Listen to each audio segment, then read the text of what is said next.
and welcome to the first impression video of the Asics Novablast.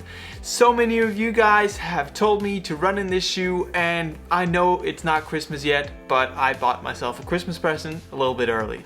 I bought the Asics Novablast, and I don't know anything about this shoe, so this is going to be a little bit different than usually because I know a lot about all the shoes before I actually try them out for the first time. Now, there's gonna be a big difference between this video and the normal first impression videos, and that's because I know nothing about this shoe. I know that this shoe is bouncy, I know that this shoe is unstable, I know that people like the shoe. So that's it. That's everything I know about the shoe.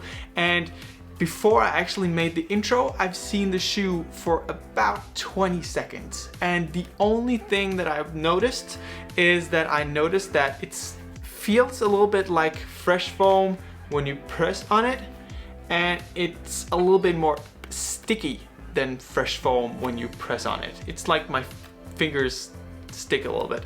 And then there's this thing that I don't know about. It feels, I don't know what it feels like, but it looks like an extra cushion right underneath the forefoot. Otherwise, really strange edges, boring upper design. Yeah. So what I'm gonna do now is I'm gonna go out and do my normal tempo run that I always do on Mondays, and then I'm gonna check it out, see if I like it, and then come back to you guys later in this video.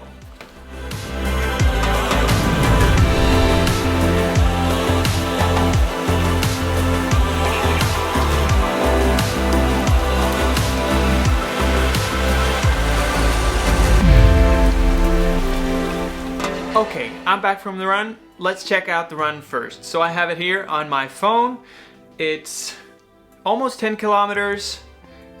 Went relatively easy in the beginning, and then I increased the pace and the heart rate as I went along. I also tried to do a segment, and it's this segment right here. It's almost 2.5 kilometers, and it's kind of heavy because it's really soft gravel.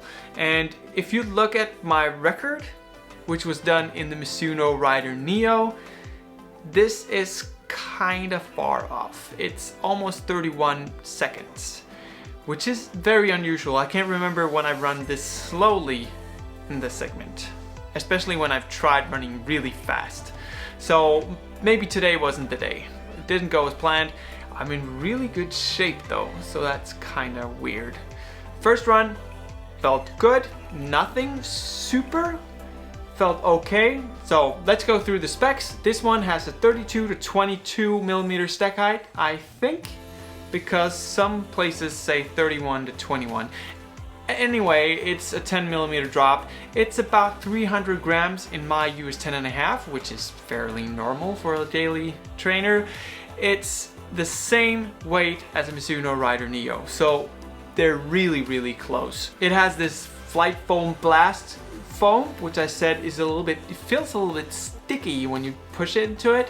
It feels a little bit like a fresh foam from 1080, maybe a little bit more bouncy, like something between a Mizuno Energy and a Fresh Foam X. The upper is probably the worst thing about the shoe so far. First run, so not a lot of judgment here. It's really nice and airy and breathable in the front. It has a lot of width in the midfoot and the heel, and it kind of makes it hard for me to get a proper lockdown. Also, the Jaguar mesh, they call it the Jaguar mesh, is kind of thick, and then some places are really thin. That makes it airy, but it still feels bulky. So it's kind of weird because it doesn't have a lot of hold to it because it's kind of unstable. So not the biggest fan of the upper so far. Apart from that, a good shoe, a good first run, and I can't wait to try it more and give you a proper review in a couple of weeks. I'm probably gonna run in this shoe a lot this Christmas so I can quickly test it and give you guys a full review. Anyways, if you like this video, please give it a thumbs up. If you're into running related videos, then consider subscribing because I make a lot of them. Have a great day, have a fantastic run, and I'll see you next time. Bye.